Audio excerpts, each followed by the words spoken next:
ठीक है।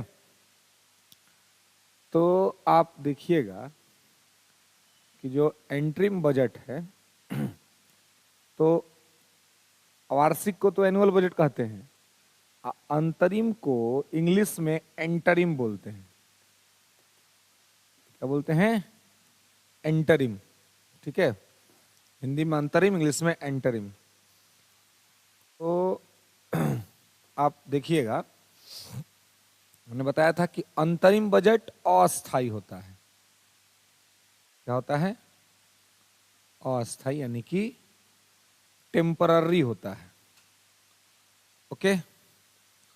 और वार्षिक बजट सालाना होता है, यानी कि ये 1 साल के लिए होता है।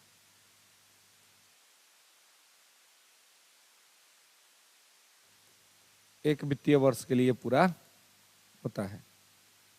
तो मैंने कल बताया था आपको कि अंतरिम बजट चुनाव के वर्ष में आता है। जिस वर्ष चुनाव होता है उसी वर्ष आता है अंतरिम बजट, बाकी अंतरिम बजट नहीं आता है। तो जैसे इस बार 2024 में चुनाव है, तो आप देखिएगा 1 फरवरी को जो बजट पेश होगा उस पर लिखा होगा अंतरिम बजट। गौर करिएगा। ठीक है, पढ़ने का मतलब ख्याल नहीं कि किताब में नोट्स बना कर रख दिया। प्रैक्टिकलिटी के साथ कनेक्टिविटी होना चाहिए। जो पढ़ रहे हैं वो हो रहा है कि नहीं दुनिया में, देश में ना। तो अब देखिएगा, सरकार भी कहेगी, वित्त मंत्री भी जब अपना भाषण स्टार्ट करेंगी तो कहेंगी कि मैं 2024-25 के लिए अंतरिम बजट पेश कर रही हूं। रीजन? क्योंकि चुनाव है।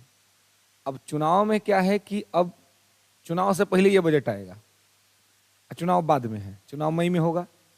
तो चुनाव जब मई में होगा तो अब हो तो ये भी हो सकता है ना कि ये सरकार हार जाए चुनाव, क्वाइट पॉसिबल। तो अगर मान लीजिए ये चुनाव हार जाती है सरकार और नई सरकार आती है, तो क्या नई सरकार एक हारी हुई सरकार के बजट के हिसाब से काम करेगी? नहीं करेगी, वो तुरंत बजट बदल देगी। तो जब बजट बदल देगी तो क्या हो जाएगा? ये हो जाएगा अंतरिम बजट। इसीलिए ये पता है कि नई सरकार अगर आएगी तो बजट बदलेगी ही, और पुरानी सरकार बैक करेगी कि नहीं तो किसी को कंफर्म पता नहीं है। ऐसे में कहा गया है कि चुनावी वर्ष में जो भी 2-3 महीना बचा हुआ रहता है, उस बचे हुए 2-3 महीने के लिए अंतरिम बजट आएगा।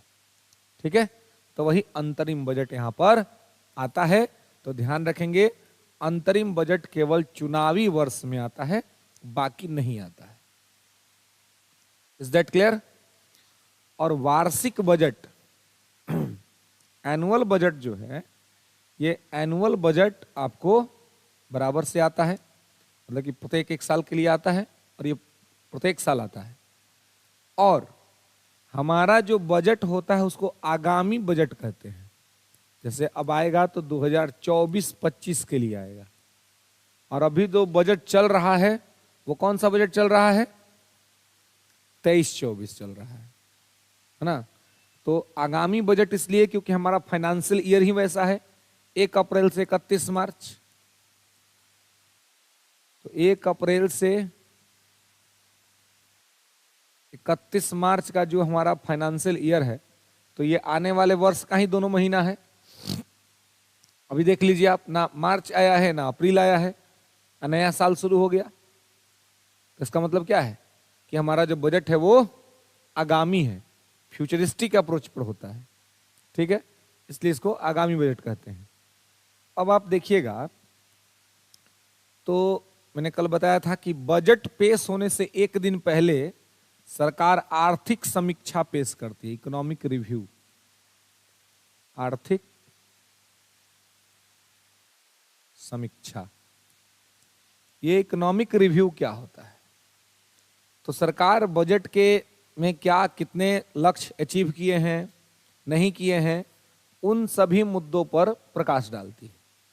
ठीक है, कि बजट में कहां पहुंचे, नहीं पहुंचे, किस हद तक लक्ष्य को प्राप्त किया, नहीं किया, ये सारी चीजें वहां पर की जाती हैं। ठीक है, अब देखिए आप, जब यहां आप देखिएगा आर्थिक समीक्षा, इकोनॉमिक रिव्यू, तो इकोनॉमिक रिव्यू के अंतर्गत एक साल तक का या जो मतलब उसके पहले का जो भी बजट का डाटा होता है उसको सरकार जनता के सामने रखती है। अब आप देखिएगा 1 फरवरी को बजट आएगा तो 31 जनवरी को इकोनॉमिक रिव्यू आ जाएगा। देर शाम तक आर्थिक समीक्षा आ जाएगी जिसमें सरकार बताएगी कि पिछले बजट में क्या हुआ है और किस प्रकार से चीजें हुई हैं। जो लक्ष्य निर्धारित किया है वो लक्ष्य प्राप्त किया कि नहीं किया, वो सारी चीजें वहां पे की जाएंगी। ओके, अब देखिए तो इस प्रकार से ये यहाँ पे होता है। इसके अलावे कल हमने बताया था आपको कि बजट को आप देखेंगे तो प्रकृति में 2 तरह का हो गया, और बजट पहले 2 फेज में पेश भी होता था, अब नहीं होता लेकिन पहले होता था। एक होता था रेलवे बजट,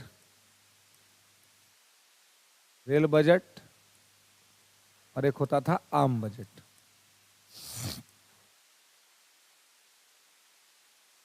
रेल बजट और आम बजट, ठीक है। तो आपका क्या समस्या है जी, रोज लेट हो जाता है? हैं? हैं? ऐसा है तो थोड़ा टाइम पर निकला कीजिए ना? रोज लेट हो जाता है आपका, इसलिए थोड़ा ध्यान रखिए। रेल बजट और आम बजट है ना, ये क्या होता है? तो ये 2 तरह का होता है, ठीक है। तो अब आप देखेंगे कि दोनों ये जो बजट है अब तो ये मर्ज हो गया। अब तो एक ही आता है आम बजट, पहले आता था अलग अलग। पहले रेल बजट आता था, उसके बाद में फरवरी के एकदम अंतिम सप्ताह में लास्ट दिन को 28 तारीख को आता था आम बजट, ठीक है। रेल बजट रेल मंत्री पेश करते थे, आम बजट वित्त मंत्री पेश करते थे। ओके, अब आम ही बजट आता है, उसी में रेल बजट रहता है, तो अभी वित्त मंत्री इसको पेश करते हैं। हालांकि आर्टिकल 112 में लिखा हुआ है कि राष्ट्रपति सदन में बजट रखवाएगा। तो बजट पेश करवाएगा कौन? राष्ट्रपति, ऐसा लिखा हुआ है, ठीक है, कि राष्ट्रपति सदन में बजट पेश करवाएगा, ठीक है। तो कहने का मतलब है कि जब ये बात यहां पर लिखा हुआ है कि राष्ट्रपति सदन में बजट पेश करवाएगा, तो ये इस चीज को ध्यान रखना है कि राष्ट्रपति महोदय के पास ये अधिकार है, लेकिन राष्ट्रपति इसको दे देते हैं फाइनेंस मिनिस्टर को। राष्ट्रपति वित्त मंत्री को कहते हैं कि ऐसा करिए, आप बजट पेश कर दीजिए, ठीक है। तो ये राइट है राष्ट्रपति का, और राष्ट्रपति पेश करवाता है वित्त मंत्री से, ठीक है। तो इस प्रकार से आर्टिकल 12 में बजट का चर्चा किया गया है। और कल हमने बताया था आपको कि बजट क्या होता है, तो एक वित्तीय वर्ष के अंदर का आय और व्यय का ब्यौरा, है ना, यही क्या कहलाता है। और वित्तीय वर्ष क्या होता है?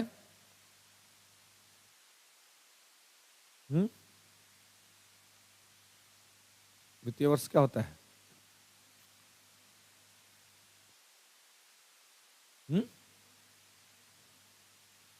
तो ऐसा बोले कि मैं सुन पाऊं।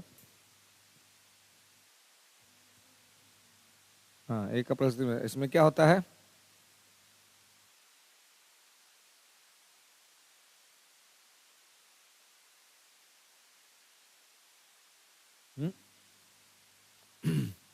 वित्तीय वर्ष में क्या होता है? एक वित्तीय वर्ष के अंदर में सरकार के जो भी इनकम होते हैं और जो भी एक्सपेंडिचर होते हैं उन सब का ब्यौरा दिया जाता है।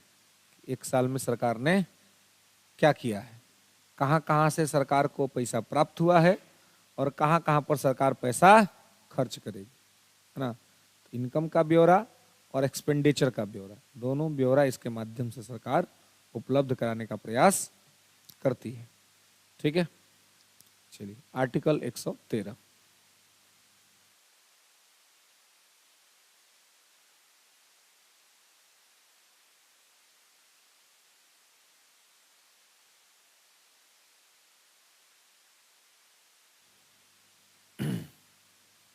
चलिए, तो 113 क्या कहता है?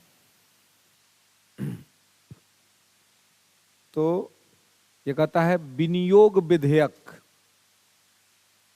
विनियोग विधेयक।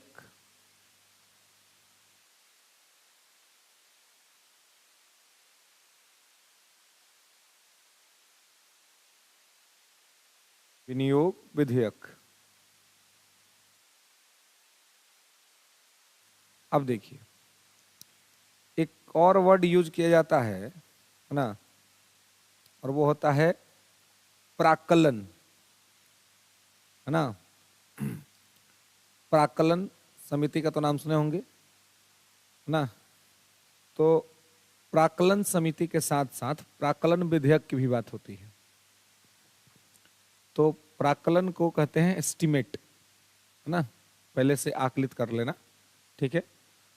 तो मुख्य तौर पे आप देखेंगे तो जो आर्टिकल 113 है ये प्राक्कलन को ही निर्देशित करता है। हालांकि इसके साथ जो है जुड़ा हुआ है विनियोग भी, लेकिन मुख्य तौर पे ये वरीयता किसको देता है? प्राक्कलन को, ठीक है। तो इसमें प्राक्कलन ही लिखेंगे, 113 में प्राक्कलन विधेयक, विनियोग को काट देंगे, प्राक्कलन लिखेंगे, ठीक है। प्राक्कलन विधेयक, एस्टिमेट बिल, ओके। प्राक्कलन विधेयक, एस्टिमेट बिल। अब देखिए, तो प्राक्कलन जो होता है, तो अब चूंकि इसको इंग्लिश में क्या कहते हैं? एस्टिमेट, है ना। तो इसका मतलब क्या हुआ? इसका मतलब ये हुआ कि पूरा का पूरा जो बजट का ब्यौरा हुआ है कि भाई बजट कितना का होगा, तो उसमें जो भी पैसा फिक्स किया गया है वो किसके तहत फिक्स किया गया है? प्राक्कलन के तहत फिक्स किया गया है ना। किसके तहत? प्राक्कलन के तहत, एस्टिमेट के तहत। अब जैसे मान लीजिए कि आप कोई घर में शादी विवाह होता है या कोई फंक्शन होता है, तो आप क्या करते हैं? पहले एक बजट सोचते हैं कि भाई कितना का खर्चा लगेगा लगभग, ना। तो एस्टिमेट बनता है कि चलिए भाई हो सकता है कि 5 लाख रुपया लग जाए कम से कम, ठीक है। तो एक मोटा मोटा एस्टिमेट बन गया, आपने बजट बना लिया। अब जब इतना हुआ तो अब और लोग होंगे बोले कि भाई प्रॉपर एग्जैक्ट क्या खर्चा आएगा। ये तो गया कि भाई 5 लाख हो सकता है, लेस एंड मोर, है ना।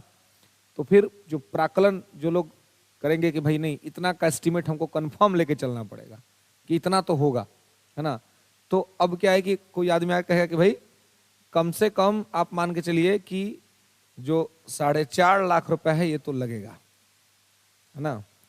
इतना आपको एकदम अरेंज करके रखना पड़ेगा, इससे कम एक भी रुपया नहीं चलेगा, ठीक है, क्योंकि इतना तो लगेगा ही लगेगा, फिक्स है।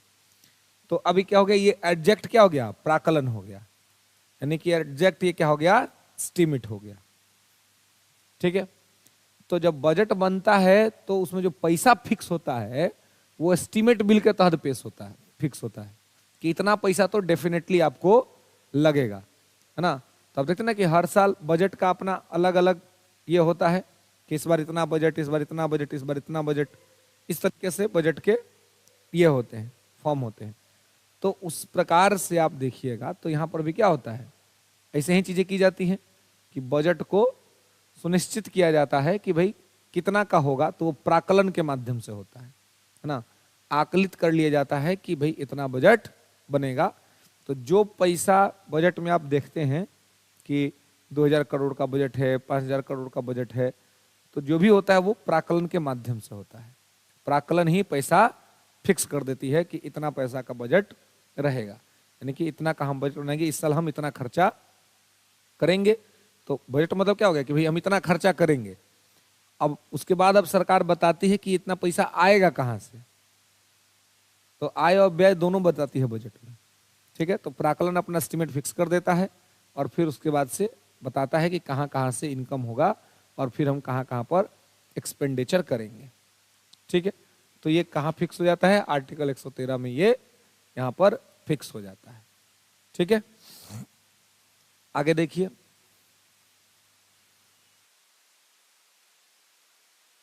यहां आप देखेंगे प्राक्कलन के साथ कि जब यहां प्राक्कलन में चीजें निश्चित हो जाती हैं है ना। तो इसके बाद आता है विनियोग। जब पैसा निश्चित हो गया तो क्या आ गया, अब आएगा विनियोग, है ना।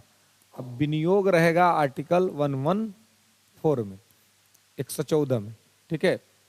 विनियोग विधेयक पहले हो जाएगा प्राकलन, और प्राकलन के बाद होगा विनियोग, ठीक है। एप्रोप्रिएशन, विनियोग विधेयक। तो इसमें क्या होता है, एप्रोप्रिएशन।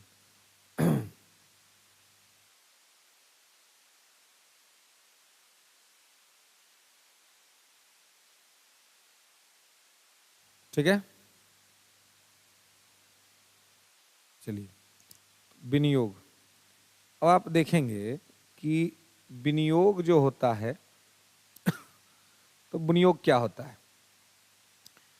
तो जब तक विनियोग विधेयक पारित नहीं होगा तब तक संसद से 1 रुपया भी नहीं निकल सकता है।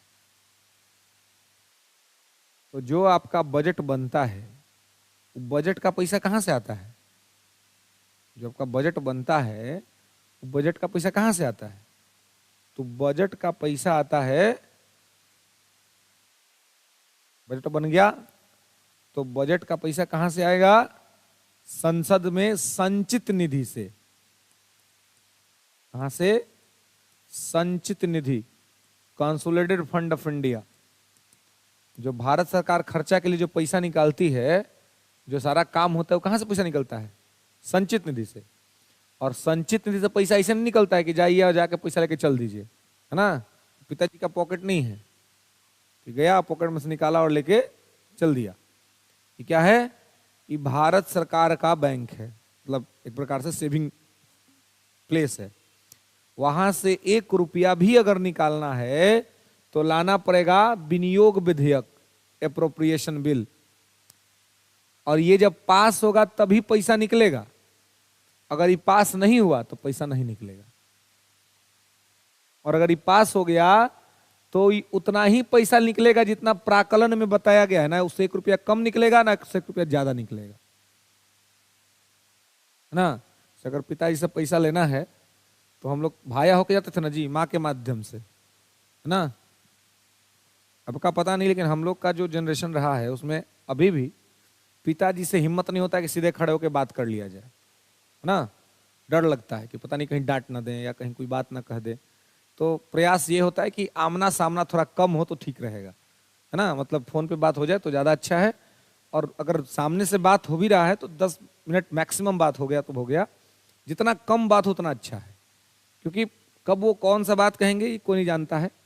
ऐसा नहीं कि वो कोई असहज कर देते हैं, लेकिन क्या है, हम लोग उसी माहौल में पले बढ़े हैं, है ना। अब वाला सब में नहीं होगा। अब मुझसे कि अगर हम लोग जब उस जनरेशन में पहुंचेंगे ना, तो हम लोग का जो होगा ना बच्चा सब, तो माथा पर चढ़ जाएगा, कहेगा कि तो उपाय कर देबू हम, है ना। क्योंकि अभी जनरेशन वैसा हो गया है, हम लोग के टाइम में ऐसा नहीं था।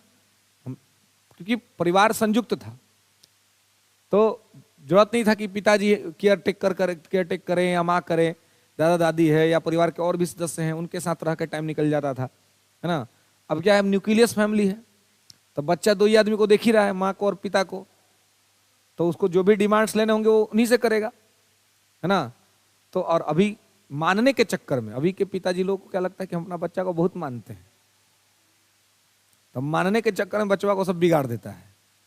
हम लोग को उस समय लगता था कि पिताजी हमारे नहीं मानते, लेकिन अब लगता है कि बहुत अच्छा किए, जिस सिचुएशन में हमारा पालन पोषण हुआ बहुत अच्छा हुआ, ताकि कम टाइम के अंदर में ही बहुत सारी चीजों को एक्सेप्टेंस आदमी सीख लिया।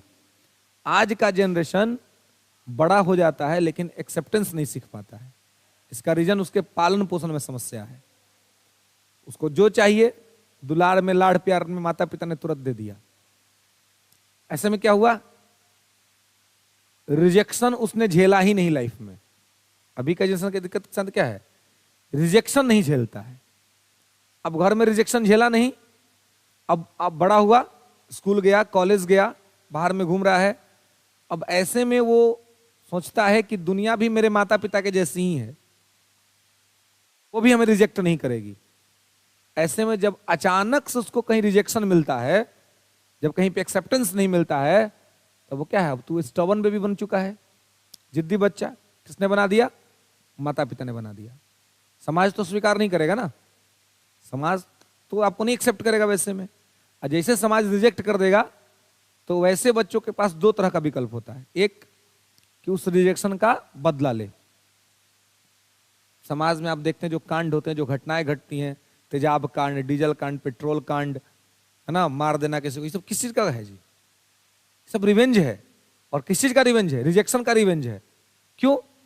क्योंकि उसने लाइफ में रिजेक्शन झेला ही नहीं, किसी ने बताया ही नहीं कि रिजेक्शन नाम की एक चीज होती है। आप 100 गो चीज चाहोगे तो हो सकता है 95 चीज ना मिले तो भी एक्सेप्ट करना पड़ेगा, 5 ही चीज मिलेगा। तो ये न्यू जनरेशन को माता पिता परिवार समझाने में असफल रह रहे हैं।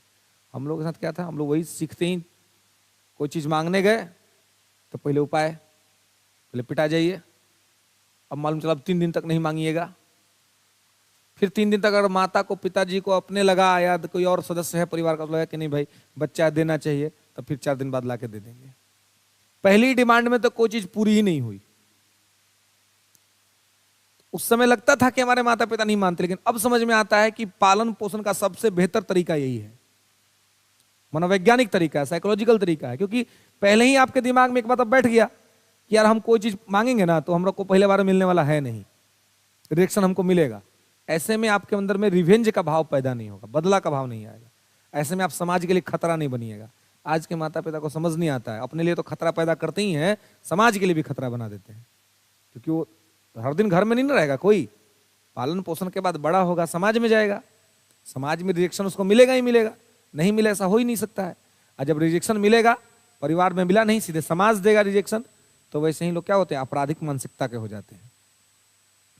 इनमें उनका दोष नहीं है, इसमें उनके पालन पोषण का दोष है कि किस तरीके से उनको तैयार किया गया है। हमको जो चाह दे, पसंद आ गया, वो हमको पास होना चाहिए। ये सब टेंडेंसी आजकल विकसित हो रही है ना।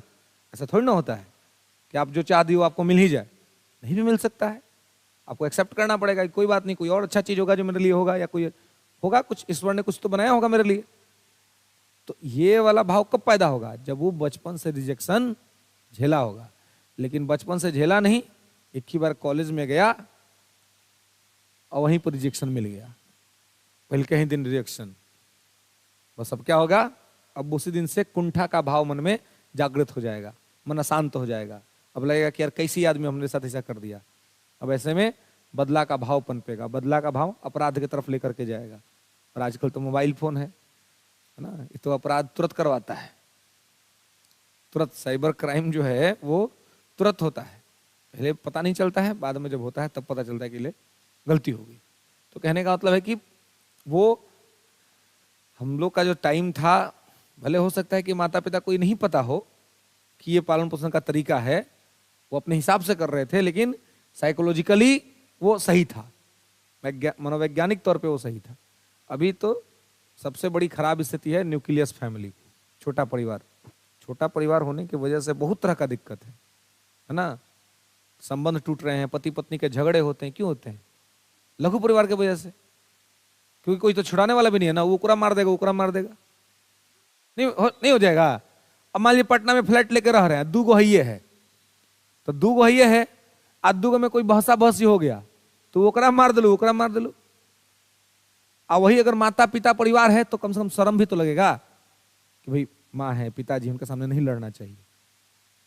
और अगर आप निर्लज टाइप के आदमी अगर लड़ भी गए तो माता पिता कम से कम चुपचाप नहीं बैठेंगे, तुरंत आ जाएंगे, इंटरफेयर कर देंगे और मामला को सुलझा देंगे, समझा देंगे। अभी क्या है, न्यूक्लियस फैमिली में कोई समझाने वाला नहीं है, ईगो का प्रॉब्लम रहता है। और अगर मामला मान लीजिए कि लव से मैरिज तक पहुंचा है तो और खतरनाक है, क्योंकि उसमें तो कोई समझाने वाला नहीं है। माता पिता खुद ही डिस्टेंस मेंटेन के लिए रहते हैं, है ना, तो माता पिता तो उसमें आते नहीं है। अरेंज मैरिज में कोई दिक्कत होता है तो माता पिता आ जाते हैं संभालने के लिए, क्योंकि वो उनका पसंद होता है, वो उनका चॉइस होता है। लेकिन आप जब अपना चॉइस से करते हैं तो उसमें माता पिता भी इंटरफेयर करने से बचते, बोले कि भुगतो, तुम जो किए थे या जो तुम की थी अब तुम भुगतो, हम तो मना किए थे पहले ही। माता पिता को कहने के लिए हो जाता है ना ऑप्शन, हम तो मना किए थे कि गलत चॉइस है, तुमको नहीं, तुमको लगाया चांद तारा दिख रहा है, अब तो धरतियों ठीक से नहीं दिख रहा है भाई, है। तो माता पिता को उसमें ये बुझा, इसलिए देखिए कभी भी कोई निर्णय लीजिए, कोई भी निर्णय, तो माता पिता को साइड करके नहीं, माता पिता को साथ में रखकर, क्योंकि वो अगर साथ में रहेंगे और समस्या कभी आएगा ना कोई, तो लोग संभाल लेगा। जो चीज आपसे नहीं समझ रहेगा वो लोग संभाल देगा, लेकिन अगर उनको आप साइड कर दीजिएगा तो दिक्कत हो जाएगा। और कभी भी ऐसा माहौल ना बनने दे कि माता पिता आपको डांटने से, आपको समझाने से डरे। बहुत सारा बच्चा क्या होता है, माता पिता को डांट देता है, आपको बुझाएगा, आप समझते हैं, माता पिता पर चढ़ जाएगा। ऐसे में माता पिता आपको डांटने से डरेंगे, या सोचेंगे क्यों हम इंटरफेयर करें इसके लाइफ के अंदर में। तो आप समझ लीजिए कि अगर माता पिता आपको डांटने से डरने लग गए तो आपकी दुर्गति निश्चित है। फिर आपकी दुर्गति से आपको कोई नहीं बचा सकता, क्योंकि वही एक है जो आप निस्वार्थ भाव से आपकी अच्छाई की कामना करते हैं, निस्वार्थ भाव से। तो कभी अगर उनका डांट कड़वा भी लगे, खराब भी लगे, तभी स्वीकार करना चाहिए, क्योंकि कम से कम कोई है तो लाइफ में जो डांटने का हिम्मत रखता है। आज के समय तो कोई किसी को डांटता नहीं है, डर के मारे। इसी वजह से समाज बर्बाद हो रहा है, कोई डांटता ही नहीं किसी को। हम लोग के समय में क्या था, बचपन में घर वाला तो डांट भी करता, पड़ोस वाला चाचू भी डांट देते थे, पड़ोस के चाचा भी इधर के पीट देते थे, कोई गलती देखने देता है ना। या कहीं पे कोई देख लिया कुटाइम तो तुरंत घर पे कंप्लेन, अरे आपके बच्चा को यहाँ पे देखे थे। अब उसको क्या दिक्कत है भाई, हम कहीं दिखे, लेकिन उसको लगता था कि नहीं, गांव का परिवार का बच्चा है तो भाई बिगड़ना नहीं चाहिए, गलत नहीं करना चाहिए। इस चक्कर में भी लोग दूसरे का भी लिहाज करते थे। आज कोई किसी का लिहाज नहीं करता है, कौन चल रहा है कौन है कोई दिक्कत नहीं, चाचा जा रहे बगल से जाए, हम क्या, हम अपना काम कर रहे हैं। क्योंकि पता है कि चाचा बोलेंगे नहीं, क्योंकि चाचा को भी पता है कि हम बोल देंगे तो हमारी इज्जत नहीं करेगा। जो अपने पिता का इज्जत नहीं करता वो चाचा का क्या इज्जत करेगा, जो पिता का इज्जत करेगा ना चाचा का इज्जत करेगा जी। तो अब कोई किसी को नहीं बोलता है, कोई किसी को नहीं बोलने के चक्कर में समाज जो है सो लगातार पथभ्रष्टता का शिकार हो जाता है। इसलिए आपके जीवन में कोई भी एक ऐसा आदमी है जो आपको डांटता है, उसका सम्मान कीजिए, ये मत सोचिए कि वो आपका दुश्मन है। बहुत आप भाग्यशाली हैं कि आज के समय में भी आपको डांटने वाला है जो आपको डांट रहा है, क्योंकि आज के समय तो किसी के पास डांटने वाला ही नहीं है। लोग डरते हैं, क्या डांटेंगे भाई हम, इस चक्कर में गलतियां हो जाती हैं, दिक्कत हो जाता है, और समाज जो है सो गड़बड़ हो जाता है। तो पूरी व्यवस्था यहाँ पर भी जो बनाई हुई है कि अगर कोई पैसा का काम आपको पड़ा, हम लोग को कोई पैसा का काम पड़ता था तो कहाँ से, माँ के माध्यम से पिता के पास पहुंचता था, और माँ जिस बिल पर साइन कर दी कि हाँ इतना पास हो गया, एकदम उतना एग्जैक्ट अमाउंट जो है सो पिताजी के पास से आता था, है ना। उससे ना 1 रुपया ज्यादा ना उससे 1 रुपया कम।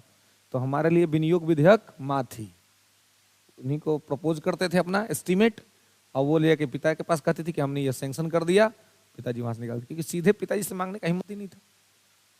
इतना ना सवाल कर देंगे कि फिर जवाब दे देता तो खराब हो जाएगा, है ना। माँ का समझ, अच्छा बात है कि माँ सवाल नहीं करती थी, अच्छा ठीक है कितना चाहिए, तो माँ अपनों से एडिशनल ऐड कर देती है, चल ठीक है इतना काम है, लो 100 और एक्स्ट्रा ले लो, है ना। पिताजी सब काम नहीं करते, पिताजी मिनिमाइज करने का काम करते हैं, कितना 10,000 8,000 दो इसको, है ना, ये वाला होता है उनका। अब माता का होता है कि अरे नहीं बड़ा हो गया बच्चा, अब तो ना खर्चा वर्चा बढ़ गया होगा। माँ समझती है सब चीज की क्या कर रहा है ना, तो सोचती है कि भाई थोड़ा इसको सपोर्ट कर दिया जाए, है ना, लेकिन समझाते भी है कि भाई ज्यादा नहीं, है ना। तो कहने का मतलब है कि इस तरह से सिचुएशन चलता है। तो यहाँ पर जितना पैसा प्राकलन में हो गया निश्चित, वही पैसा जाएगा विनियोग विधेयक के रूप में संसद में, और संसद जब उसको पास कर देगी तो उतना ही पैसा सरकार को मिलेगा। मतलब एस्टीमेट जितना पैसा का बना है उस पैसा से ना तो 1 रुपया ज्यादा मिलेगा और ना 1 रुपया कम मिलेगा। और 1 भी रुपया आपको तभी मिलेगा जब विनियोग विधेयक पास होगा। अगर विनियोग विधेयक पास नहीं हुआ तो आपको पैसा नहीं मिलेगा। इसलिए विनियोग विधेयक का पास होना जरूरी है, यानी कि आम जनजीवन में माता के पास एक स्टेप जो है स्वीकार होना जरूरी है। वो स्वीकार कर लेंगी तभी पास होगा, नहीं तो मामला फंसा रह जाएगा। ठीक है, इसलिए पूछा जाता है कि संचित निधि पर किसका कंट्रोल होता है। तो संचित निधि पर किसका कंट्रोल होता है? संसद का, बिल्कुल संसद का। इसीलिए संसद में लाना पड़ता है विनियोग विधेयक, एप्रोप्रिएशन बिल। अगर ये पास हो गया तो कोई दिक्कत नहीं, और अगर पास नहीं हुआ तो मैटर जो है सो समझिए कि गड़बड़ है।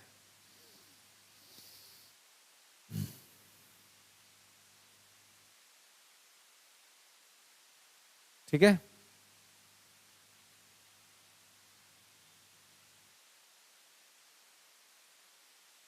ओके, क्लियर है। अब देखिए, तो 112 में बजट, 113 में एस्टीमेट और 114 में अप्रोप्रिएशन।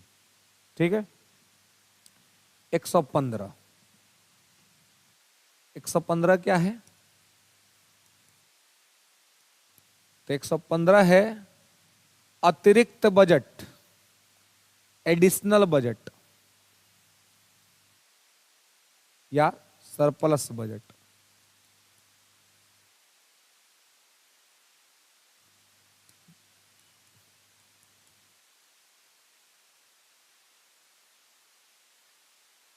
अतिरिक्त बजट, एडिशनल बजट। ठीक है। अब देखिए अतिरिक्त बजट क्या होता है। तो से क्या होता है कि मान लीजिए कि 2023-24 के बजट में एक योजना बना कि हम दिल्ली से मुंबई के बीच एक नया हाईवे बनाएंगे, है ना। सरकार ने एक बजट बनाया कि हम दिल्ली से मुंबई के बीच एक नया हाईवे बनाएंगे। ठीक है। तो दिल्ली से मुंबई के बीच नया हाईवे बनाएंगे, ये बजट बनाया गया। ठीक है। और ये बजट बना 2023-24 में। कब बना? 23-24 में। तो उसमें कहा गया कि दिल्ली से मुंबई तक बनाने के लिए एक नया हाईवे हमें कम से कम 5,000 करोड़ रुपए की आवश्यकता पड़ेगी। ठीक है। तो अब हुआ कि 5,000 करोड़ रुपए की आवश्यकता पड़ेगी, दिल्ली से मुंबई के लिए हाईवे बनाना है। लेकिन आपको क्या लगता है दिल्ली से मुंबई का हाईवे बनने में कितना दिन लगेगा? कम से कम 10 साल लग जाएगा बनते बनते। तो 5,000 करोड़ का जो टारगेट किया गया है वो तो 23-24 में किया गया है। अब मान लीजिए कि बनते बनते आ गया 2030। तो जब 2030 आ गया तो जो बजट बना था वो तो 23-24 के हिसाब से बना था। 2030 आ गया तो 2030 में लेबर कॉस्ट बढ़ जाएगा, इक्विपमेंट कॉस्ट बढ़ जाएगा, है ना। तमाम रिसोर्सेज का कॉस्ट बढ़ जाएगा, तो महंगाई क्या हो जाएगी? बढ़ जाएगी। अब जब महंगाई बढ़ जाएगी तो 2023-24 में जो 5,000 करोड़ रुपए का बजट था तो 30 तक कंप्लीट होते ही 5,000 करोड़ रुपए का रहेगा। इसमें 2,000 करोड़ और ऐड हो जाएगा, क्योंकि समय के साथ महंगाई बढ़ेगी तो ये ऐड होगा। तो अब क्या होगा कि अब 2030 में जब बजट आएगा तो मालूम चला कि ये वाला काम वहां बंद पड़ल है। क्या है भाई? तो पैसे नहीं है इस काम के लिए, क्योंकि जितना पैसा अलॉट हुआ था वो पैसा खत्म हो गया। तो अब उस बजट में क्या किया जाएगा? एडिशनल तौर पे 2,000 करोड़ और ऐड किया जाएगा और कहा जाएगा कि हम ये अतिरिक्त बजट दे रहे हैं। तो ये अतिरिक्त बजट क्यों दे रहे हैं? क्योंकि पहले के बजट का काम पेंडिंग में है। तो पहले के बजट के काम को पूरा करने के लिए जब अलग से सरकार पैसा आवंटित करती है तो उसको कहते हैं अतिरिक्त बजट। ठीक है। तो पहले के बजट का पैसा है, काम हो नहीं रहा है ठीक से, तो फिर अलग से एडिशनल पैसा जो दिया जाता है वो एडिशनल पैसा ही क्या कहलाता है? अतिरिक्त बजट कहलाता है, सरप्लस बजट कहलाता है। तो दिक्कत बोलिए।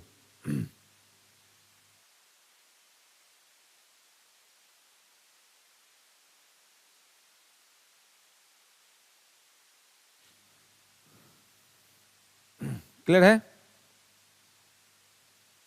115 में कोई दिक्कत नहीं। अतिरिक्त सरकार द्वारा अलग से जो बजट लाया जाता है, पिछले बजट के काम को पूरा कराने के लिए अलग से जो पैसा आवंटित किया जाता है उसी को क्या कहते हैं? अतिरिक्त बजट कहते हैं। ठीक है।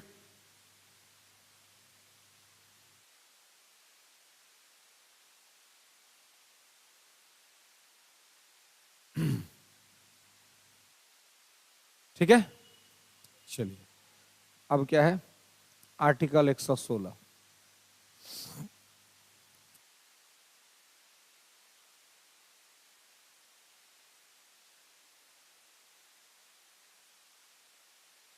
आर्टिकल 116। खरमास में कहा बाजा बजाने लगा जी? अभी खरमास चल रहा है ना, डेथ का है, डेथ का म्यूजिक है। अच्छा,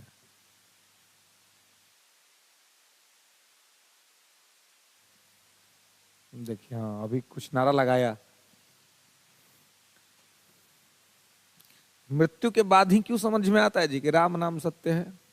मृत्यु से पहले का नहीं समझ में आता है? हाँ? जब लोग लेके जाता है कंधे पर तो ये नारा लगता है ना, राम नाम सत्य है। ऐसे किसी को कह दिए तो कहेगा अरे क्या बोल दिए, अब पगला, यह तो सत्य है, इट्स एन यूनिवर्सल ट्रूथ। तो जीवन भर अगर इसको आदमी ध्यान में रखे कि राम नाम ही सत्य है, तो मृत्यु के टाइम इसका जप करने का कोई आवश्यकता नहीं पड़ेगा। लेकिन वो समझाया जाता है, जो ऊपर मजा में जा रहा होता है आदमी, उसको समझाता है कि भाई तुम तो समझे नहीं इतना दिन तक कि एक्चुअल ट्रूथ क्या है। हालांकि जो नीचे लेके ही बोल रहे वो भी नहीं समझ रहे हैं, उनको तो बस परंपरा के तौर पे बोल रहे हैं कि हमारे पुरखे बोलते थे तो हम भी बोल ही रहे हैं, इनको लेके जा रहे तो बस बोल रहे हैं। लेकिन उसका कुछ तो मीनिंग है ना, कि आदमी अपने इच्छाओं से मुक्त होकर के अपने डिजायर से थोड़ा ऊपर उठ करके राम को भी कभी याद कर लिया करे, है ना। अपने जीवन के अंदर में उनके आचरण को, उनके क्रियाकलाप को, उनकी गतिविधि को, उनकी मर्यादाओं को, अगर उस सब चीज को अगर आदमी याद कर ले तो जीवन पहले ही स्वर्ग बन जाएगा।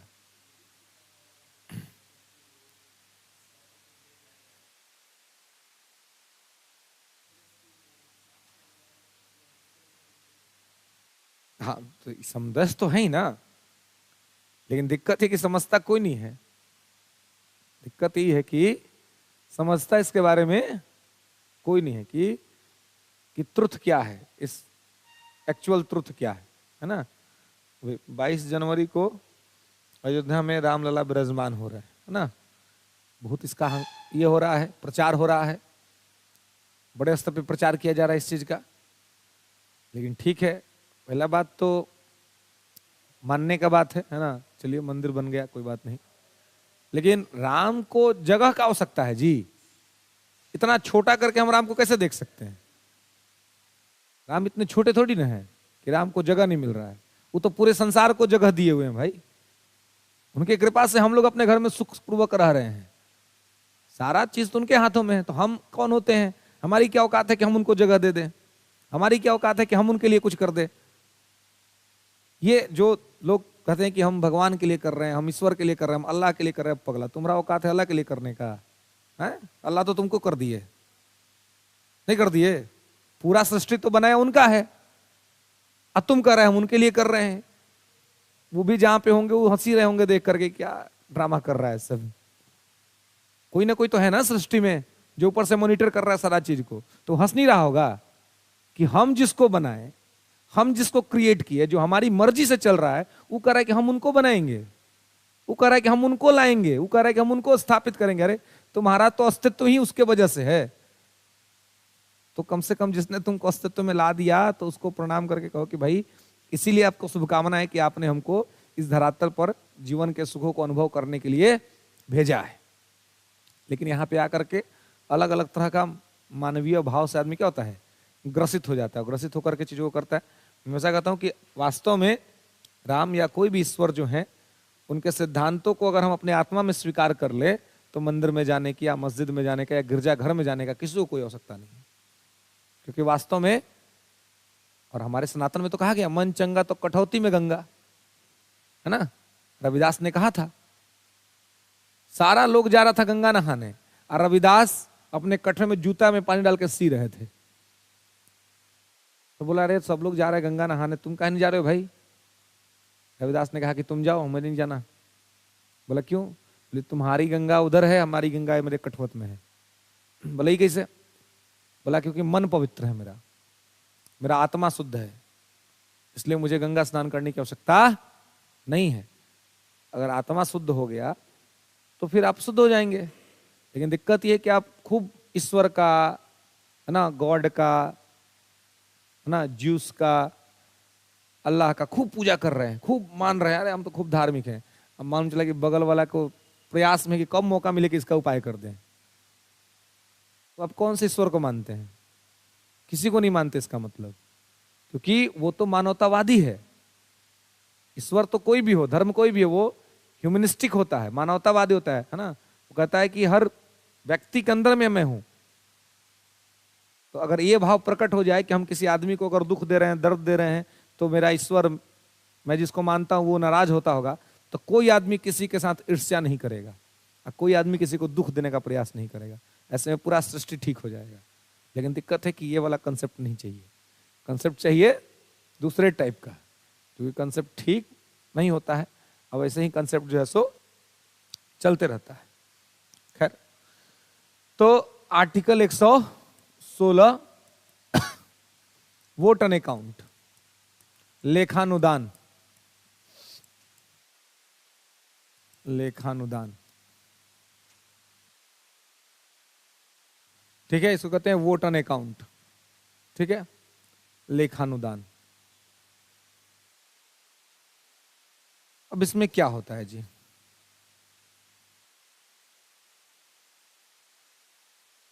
अब देखिए, तो यहां पे आपको थोड़ा 3 आर्टिकल को एक साथ कनेक्ट करके देखना पड़ेगा, समझना पड़ेगा। जैसे कि अब एक आर्टिकल 112 जिसमें बजट आपने पढ़ा था, तो इसमें मैंने आपको 2 तरह का बजट पढ़ाया था। एक होता है वार्षिक, है ना, और एक होता है अंतरिम। अब देखिए, तो ये तो 1 साल के लिए होता है ना, और ये कुछ महीनों के लिए होता है, क्योंकि चुनाव से पहले कहा रहता है। और ये जो होता है लेखानुदान, वोट एन अकाउंट, ये भी चुनाव के वर्ष में ही आता है, उसके पहले या उसके बाद नहीं आता है। मतलब सामान्यतः 5 वर्ष पर एक बार आता होगा ये भी, यानी कि इस बार ये भी आएगा, लेखानुदान भी आएगा। ठीक है, वोट एन अकाउंट भी आएगा। ये भी कब आता है? चुनावी वर्षों में।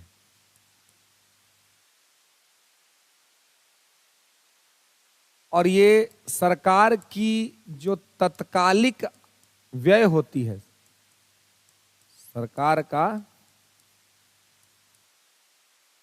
तात्कालिक व्यय, है ना, कंटेम्प्ररी जो एक्सपेंडिचर्स होते हैं गवर्नमेंट के, वो यहां पर आपको देखना है कि ये इसमें क्या होता है, उसका नीड इसमें दिखाया जाता है, तात्कालिक व्यय, है ना, उस समय का एक्सपेंडिचर। ठीक है, अब ये तात्कालिक व्यय क्या है भाई, क्या होता है? तो अब देखिए कि जैसे कि जो चुनाव वाला वर्ष होता है, तो उसमें इनिशियली जो सरकार को खर्चा होता है, खर्च करना होता है, तो वो एक्सपेंडिचर के लिए पैसा प्राप्त करती है ना, व्यय अपना करती है, खर्चा करती है। ठीक है, प्रारंभिक वर्षों में। तो प्रारंभिक चुनाव वाले वर्ष में के जो प्रारंभिक महीने होते हैं, उसके खर्च के लिए सरकार जो है वो लेखानुदान लेके आती है, वोट एन अकाउंट लेके आती है। तो मैटर यह है कि लेखानुदान भी चुनाव से पहले ही आता है, अंतरिम बजट भी चुनाव से पहले ही आता है। तो दोनों में अंतर क्या है, दोनों में डिफरेंसेस क्या है? और एक है एनुअल बजट, 1 साल के लिए। तो इसको प्रैक्टिकली ऐसे समझिए कि जैसे मान लीजिए कि आप जब इंस्टीट्यूट में आते हैं, तो नीचे में आपको कोई ना कोई मैनेजमेंट में बैठा हुआ मिलता होगा, है ना, जो मैनेजमेंट का काम देख रहा है, आपका एडमिशन लेता होगा, आपके फी के बारे में आपसे बातें होती होंगी, क्या देंगे नहीं देंगे, सब चीज होता होगा। तो यहां जो आदमी बैठा हुआ है काउंटर पे, इसको भी तो सैलरी दी जाती होगी संस्था के द्वारा, क्योंकि ये काम कर रहे हैं यहां पर। तो इसको ड्यूटी ये होगा कि भाई पूरे दिन का संस्था में कितना आय हुआ और कितना व्यय हुआ, उसका तुम जाते जाते बता के जाओ। क्योंकि अपना काम करके जाता होगा, जब शाम में शटर डाउन होता होगा तो ये बता देता होगा, डायरी मेंटेन कर देता होगा कि आज के दिन यानी आज 4/1/24 को इतना आय हुआ और इतना व्यय हुआ। क्योंकि व्यय भी तो होता ही है, रोज खर्चे भी होते हैं, मेंटेनेंस का तो चार्ज लगता ही है ना। तो वो अपना एक्सपेंडिचर बता दिया। तो ऐसे में क्या हो गया कि वो पूरा दिन का बता रहा है। तो जब चूंकि पूरा दिन का बता रहा है तो आप कह सकते हैं कि पूरा दिन का एक बजट दे देता है, यानी आप उसको एनुअल भी मान सकते हैं कि भाई एक दिन का तो पूरा दे ही दिया, आय व्यय का ब्यौरा बता दिया। तो ये जब एक दिन का पूरा मैटर बता दिया तो क्या हो गया, वार्षिक यानी एनुअल बजट टाइप का हो गया कि वो जाते जाते आय व्यय सब दोनों बता के जा रहा है। लेकिन ऐसा भी हो सकता है एक दिन अचानक से कि यहां पर जो काम कर रहा है उसका कोई मैटर हो, है ना। मैटर तो हो ही सकता है, किसी का भी नहीं हो सकता है जी। अगर मैटर नहीं है तो दिक्कत है कि नहीं। मैटर नहीं है तो जनगणना में शामिल होकर थोड़ा ना जन्म हुआ है कि नहीं। हाँ, अब रहा बात कि मैटर कंट्रोल वे में है कि नहीं। कहीं ऐसा तो नहीं कि मैटर अनकंट्रोल चल रहा है ना, तो दिक्कत है। अभी अचानक से इसको कहीं से कॉल आ गया दोपहर 2 बजे कि तुरंत मिलो, तुरंत पहुंचो, और नहीं पहुंचे तो फिर सोच लेना भाई, उपाय हो जाएगा। नहीं तो विकल्प का कमी नहीं है। I have so money opportunity, है ना। अब तुरंत ही क्या करेगा, अपना सारा काम छोड़ करके क्या करेगा कि जो भी दूसरा आदमी होगा उसको कहेगा कि देखो हम 2 बजे तक तो यहां पे रहे हैं ऑफिस में, तो 2 बजे तक इतना आय हुआ है इतना व्यय हुआ है, लो अपना संभालो, हम चलते हैं, अपना मैटर संभाल के आते हैं। अब क्या हुआ, आधे टाइम तक ड्यूटी किया, आधे टाइम में निकल गया, लेकिन जब गया तो आय और व्यय दोनों बता के गया। पूरा दिन का नहीं बताया, लेकिन जब तक था तब तक का बता दिया। दैट इज कॉल्ड अंतरिम बजट। कि कुछ ही समय के लिए बताएगा लेकिन आय व्यय दोनों बता देगा। 2 बजे तक हम थे तो चुनावी वर्ष में 3-4 महीने में ही सरकार बता देगी कि देखो भाई इतना दिन में इतना आय हुआ, इतना व्यय हुआ। तो जब अस्थायी तौर पे कुछ महीने का आय और व्यय दोनों सरकार बता देती है तो क्या है, वो है अंतरिम बजट। ठीक है। अब मैटर आता है लेखानुदान का। तो लेखानुदान में क्या होगा, तो अब देखिए लेखानुदान में अचानक से इसको अपने मैटर से फोन आएगा कि अगर नहीं आए ना तो हम आ जाएंगे, लेट नहीं होना चाहिए। सोच लो अगर हम आ गए तो फिर क्या होगा तुम्हारा दशा। अब ऐसे में क्या होगा, अब इसके पास टाइम नहीं है कि कुछ समझाए कुछ बताए, तुरंत किसी को बुलाएगा कि देखो भाई इतना हम खर्च कर दिए हैं, बाकी कितना आया ही जो ये आएंगे तो ये बताएंगे, हम जा रहे हैं एकदम तेजी में है। अब व्यय बता के निकल जाएगा, आय बतेबे नहीं करेगा, कितना आया ही नहीं, लेकिन कितना खर्चा हुआ है वो बता देगा, कितना इतना पैसा खर्चा हुआ है ये देख लो। बाकी इनकम का मैटर हम बाद में जो है मिलेंगे तो ये बताएंगे, नहीं तो नहीं बताएंगे। तो जब सरकार केवल व्यय बताती है तो अनुदान है, जब कुछ महीने के लिए आय और व्यय बता देती है तो अंतरिम बजट है, और जब पूरा साल के लिए आय और व्यय बता देती है तो फाइनल बजट है। Is that clear? बताया समझ में? लेखानुदान और अंतरिम दोनों चुनावी वर्ष में ही आएगा, लेकिन अंतरिम बजट में आय व्यय दोनों रहता है कुछ महीनों के लिए। लेकिन आप लेखानुदान में देखेंगे तो केवल आय रहता है, व्यय रहता है, आय नहीं रहता है। तो दिक्कत यहां तक में? बोलिए, बजट, अंतरिम बजट और लेखानुदान, कोई समस्या नहीं ना? आगे बढ़े, चलिए। तो यहां तक इसको आप ध्यान रखिएगा, याद रखिएगा।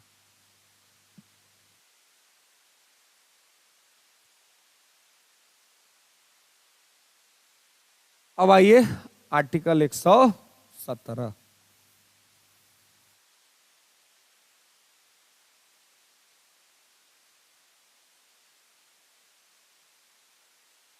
वित्त विधेयक, फाइनेंशियल बिल,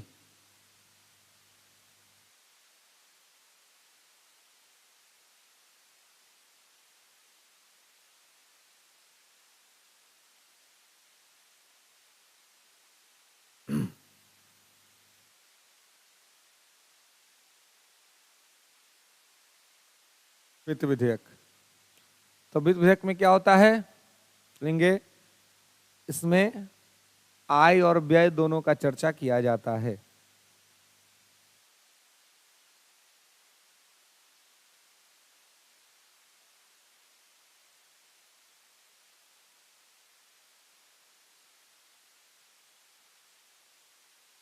आय और व्यय दोनों के बारे में चर्चा किया जाता है।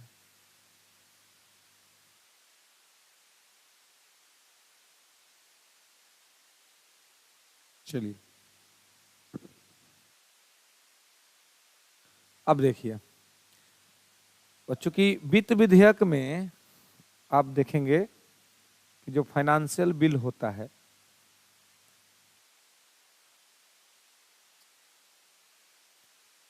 इसमें आय और व्यय दोनों होता है। और एक आर्टिकल 110 पढ़े थे आप, धन विधेयक। धन विधेयक में केवल आय रहता था, व्यय नहीं रहता था। ठीक है, तो बड़ा कौन है, धन विधेयक की वित्त विधेयक?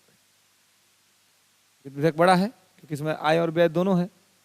इसलिए कहा जाता है कि सभी धन विधेयक वित्त विधेयक हो सकते हैं, लेकिन सभी वित्त विधेयक धन विधेयक नहीं हो सकता है।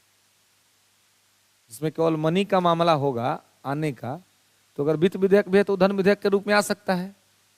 तो ऐसा वित्त विधेयक जो धन विधेयक के रूप में आएगा, उसके साथ वही व्यवहार होगा जो धन विधेयक के साथ होने पहले लोकसभा में पेश होगा, राष्ट्रपति की पूर्व अनुमति होगी, लोकसभा अध्यक्ष प्रूव कर देगा कि मनी बिल है, और उसका तो वैसा ही व्यवहार होगा, उस पर संयुक्त अधिवेशन बुलाने की आवश्यकता नहीं पड़ेगी, है ना। लेकिन ऐसा वित्त विधेयक जो धन विधेयक से मैच नहीं कर रहा है लेकिन वित्त विधेयक है, तो उसके साथ धन विधेयक वाला व्यवहार नहीं होगा, साधारण विधेयक वाला होगा। दोनों हाउस से अलग अलग पास होगा, और पास होने के बाद तब राष्ट्रपति के पास सिग्नेचर के लिए जाएगा। ठीक है, वित्त विधेयक पर कंबाइंड सेशन आप बुला सकते हैं। रीजन ये है कि साधारण विधेयक जैसा होगा तो साधारण विधेयक पर तो संयुक्त अधिवेशन आता ही है ना, तो वित्त विधेयक पर भी संयुक्त अधिवेशन आ जाएगा, कोई दिक्कत नहीं है। समझ रहे, कोई दिक्कत नहीं ना। तो इसको ध्यान रखना है, याद रखना है। ओके,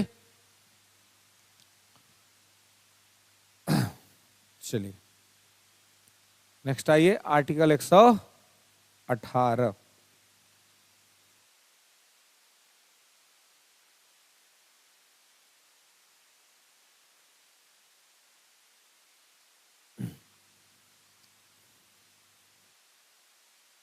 चलिए, तब 118 क्या है, तो संसदीय समितियां।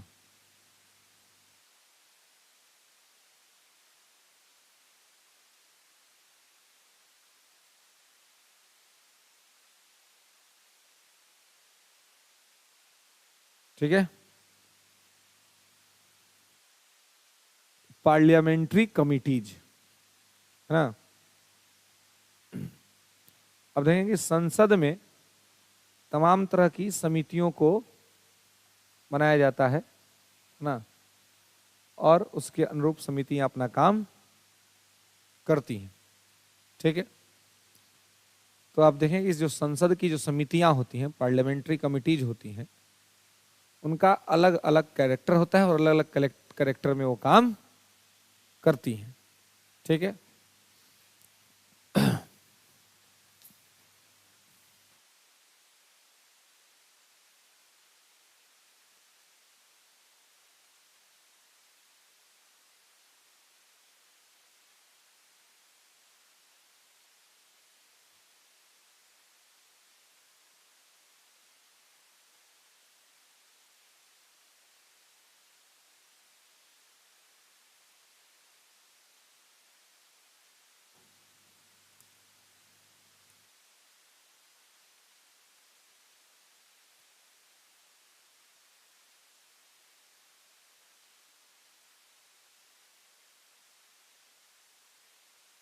संसदीय समितियां।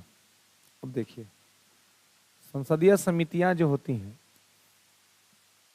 वो दो तरह की होती हैं, है ना। पार्लियामेंट्री कमिटीज दो तरह की होती हैं, एक होती है अस्थाई,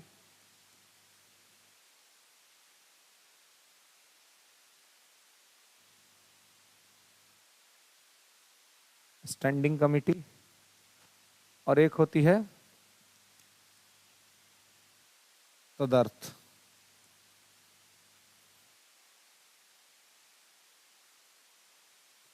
तदर्थ समिति, एडहॉक कमिटी।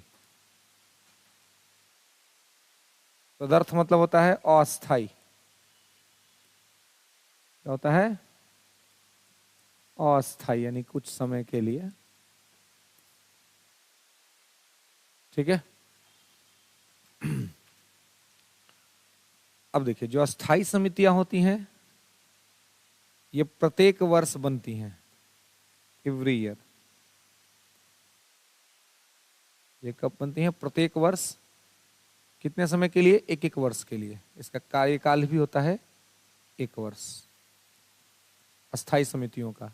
ये प्रत्येक साल बनती हैं एक एक वर्ष के लिए, ठीक है। और अस्थाई समितियां, तदर्थ समिति बनता है अपने निश्चित उद्देश्य के लिए। मतलब कि कोई घटना घटा है या कोई विधेयक आया है और उस पर जांच करना है, या कोई भ्रष्टाचार हुआ है उस पर जांच करना है, तो निश्चित उद्देश्य के लिए बनेगी। हमेशा नहीं बनेगी, जब आवश्यकता पड़ेगा तो बनेगी, अपना काम करेगी, उसके बाद बात खत्म ना। आवश्यकता पड़ेगा तो काम करेगी, काम करने के बाद इसका कोई सिग्निफिकेंस नहीं रह जाएगा, ठीक है।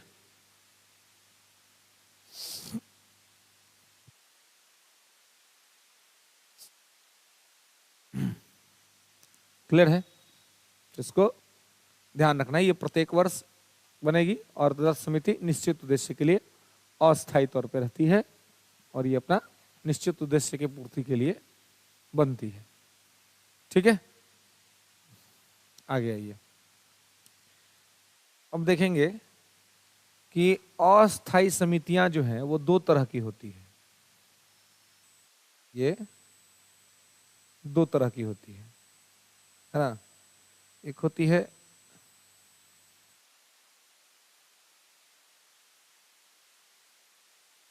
प्रवर समिति,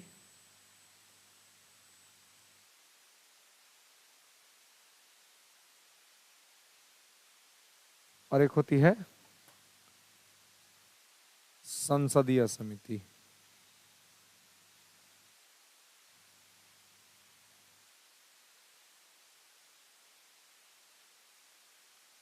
प्रवर समिति, संसदीय समिति। ये जो प्रवर समिति है ये बनती है विधेयकों के जांच के लिए। जैसे विधेयक में अगर कोई गड़बड़ी आ गया, कोई विवाद है, तो विधेयक के जांच के लिए इसको बनाया जाएगा। कौन समिति, प्रवर समिति। और संसदीय समिति बनेगी घोटाला के जांच के लिए। कोई घोटाला हो गया तो घोटाला जांच के लिए बनेगी, स्कैम के लिए संसदीय समिति, ठीक है। विधेयक के जांच के लिए प्रवर समिति और घोटाला के जांच के लिए संसदीय समिति, ठीक है। अब देखिए इसमें क्या होता है कि प्रवर समिति अलग अलग हाउस में अलग अलग तौर पे होती है। मतलब कि दोनों हाउस, लोकसभा में बन सकती है, राज्यसभा में भी बन सकती है। तो जैसे कि अगर एक अलग, मानिए लोकसभा में है तो इसमें 30 सदस्य होंगे, और राज्यसभा में भी अगर है तो इसमें 30 सदस्य होंगे। लोकसभा का अपना प्रवर समिति में 30 सदस्य और लोकसभा के अपने प्रवर में 30 सदस्य, ठीक है। या संसदीय में 30 सदस्य, दोनों में। लोकसभा में 30 होगा, राज्यसभा में अपना 30 होगा, उसमें संसदीय में लोकसभा में 30, राज्यसभा में 30, अपना अलग अलग 30-30 सदस्य का एक कमेटी बनेगा, ठीक है। कभी कभी क्या होता है कि संयुक्त बनाया जाता है कि दोनों हाउस के मेंबर संयुक्त रूप से जांच करेंगे। तो जब संयुक्त रूप से जांच करेंगे तो इसमें लोकसभा का हो जाएगा 30 गो और राज्यसभा का हो जाएगा 15 गो, है ना। अगर ये संयुक्त हुआ तो तब इसका नाम क्या हो जाएगा, संयुक्त प्रवर समिति। तो इसका क्या नाम हो जाएगा, संयुक्त प्रवर। संयुक्त प्रवर कब हो जाएगा, जब लोकसभा राज्यसभा के दोनों सदस्य एक साथ बैठ के जांच करेंगे, तभी क्या होगा, संयुक्त प्रवर। और संयुक्त प्रवर होगा तो लोकसभा का 30 और राज्यसभा का 15, टोटल हो जाएगा 45। अकेले लोकसभा का जांच कर रहा है, अगर अकेले लोकसभा की प्रवर है तो कितने होंगे सदस्य, 30 ही होंगे। अकेले राज्यसभा में तो कितने होंगे, 30 ही होंगे। लेकिन लोकसभा राज्यसभा दोनों मिल जाएगा, एक साथ मिल के जांच करेगा, तो लोकसभा से 30 और राज्यसभा से 15, तो ये हो जाएगा संयुक्त प्रवर। क्लियर है। ठीक है, ऐसे ही संसदीय समिति लोकसभा में अगर है तो 30 गो, राज्यसभा में है तो 30 गो, है ना, अलग अलग अपना जांच करेगा। लेकिन अगर संयुक्त संसदीय समिति बनेगी कि दोनों मिल के जांच करेंगे, दोनों हाउस के लोग मिल के जांच करें, तो यहां भी जब संयुक्त संसदीय समिति बनेगी तो क्या हो जाएगा, लोकसभा के हो जाएंगे 30 और राज्यसभा के हो जाएंगे 15, टोटल हो जाएंगे 45। ठीक है। इसलिए कहा जाता है कि अस्थायी समितियों में जो संयुक्त समितियां होती हैं वो संसद की सबसे बड़ी समितियां होती हैं, है ना, क्योंकि इसमें 45 सदस्य हो जाते हैं, इतने सदस्य कहीं नहीं होते हैं। लेकिन अगर आपसे पूछा जाए कि अस्थायी समितियों में सबसे बड़ी समिति कौन सी होती है, अस्थायी समितियों में सबसे बड़ी समिति कौन सी होती है, हाँ, कौन, तो अस्थायी हो तो अस्थायी ना जी,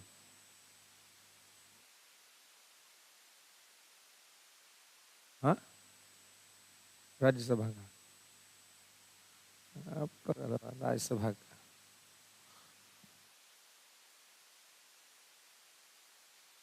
अभी तो इसमें बताइए नहीं कि अस्थायी में, तो इसलिए उधर गेस करने का कोई मतलब है नहीं, गेस तो नहीं चलेगा, पूछ तो अस्थायी का ना रहे हैं, तो अस्थायी वाला कैसे बोल रहे हो भाई। कहते ना कि थोड़ा सा और आगे बढ़ा के सोचना है, थोड़ा सा लेवल को अप करना है, तब सोचने का शुरू करना है। अभी तो इसका बताइए नहीं किया, तो उसी में खुद हमको ना कि अस्थायी समिति में बड़ी समिति, अस्थायी में भी कोनो का नाम नहीं लिखे हैं, गेस कर रहे हैं अस्थायी में से, जबकि दिख रहा है कि वो अस्थायी है, टेम्पररी है, आप पूछें अस्थायी, तो यहाँ सोचने का कोई मतलब है, कोई स्कोप ही नहीं वहां सोचने का, सोचने का स्कोप तो इन्हें खुलेगा, इन्हें कुछ लिखले नहीं है।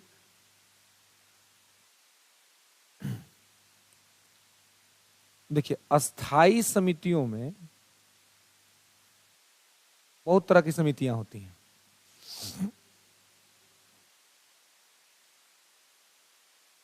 जिससे आप देखिएगा तो वित्तीय समिति,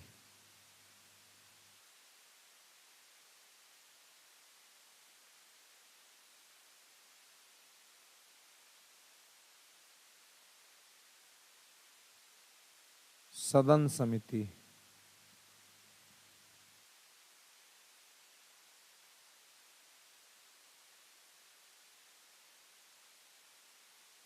सेवा समिति,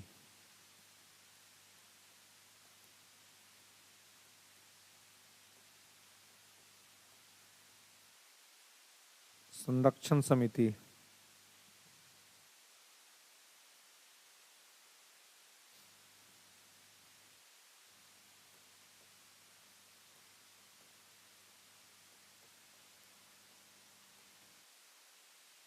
वेतन भत्ता समिति,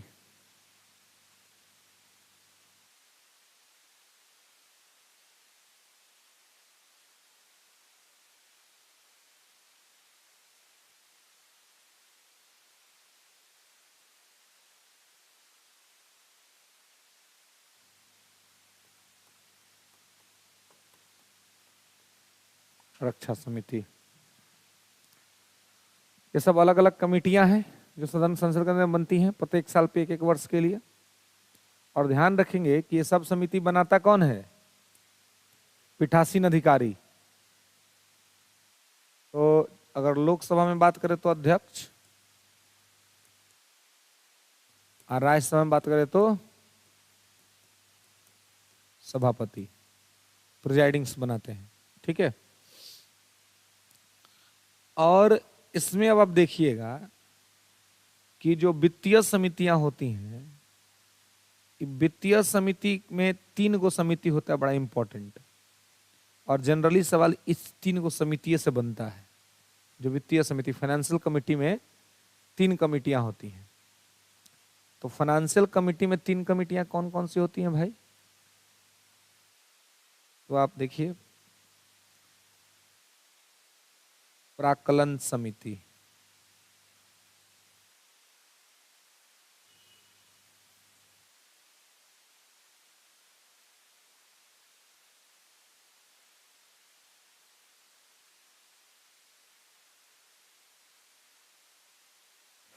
प्राक्कलन समिति,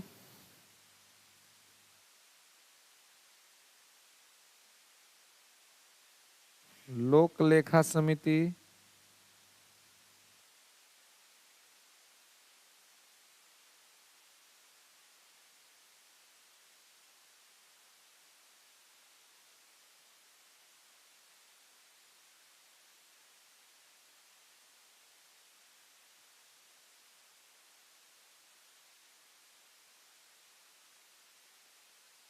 सार्वजनिक उपक्रम समिति। प्राक्कलन समिति, लोक लेखा समिति, सार्वजनिक उपक्रम समिति। देखिए, financial committee, house committee, service committee, protection committee, वेतन और भत्ता, salary and allowances committee and defence committee. ठीक है। और इधर एस्टिमेट कमेटी है ना, पब्लिक अकाउंट कमेटी और PSU committee, public sector committee. Okay. तो इस तरह से ये समितियां यहाँ पे रहती हैं। अब हमने पूछा कि स्थायी समितियों में सबसे बड़ी समिति, तो स्थायी समिति में सबसे बड़ी समिति होती है प्राक्कलन समिति। इसमें 30 गो सदस्य होता है और 30 का 30 लोकसभा से होता है। बाकी सब जितना दिखेगा ना, सब में कम रहता है। ठीक है। तो इसलिए अस्थायी समिति में सबसे बड़ी समिति कितना हो जाएगी? प्राक्कलन समिति, क्योंकि प्राक्कलन समिति में 30 सदस्य होते हैं। ठीक है। तो इस प्रकार से यहां पे ये सारी बातें हैं, इसको ध्यान रखना है, याद रखना है। ठीक है। बताइए, यहां तक में से कोई दिक्कत, कोई समस्या है ना? तो नेक्स्ट क्लास में बात करेंगे कि प्राक्कलन, लोकलेखा और सार्वजनिक उपक्रम ये क्या होता है और किस प्रकार से होता है। ठीक है। हाँ।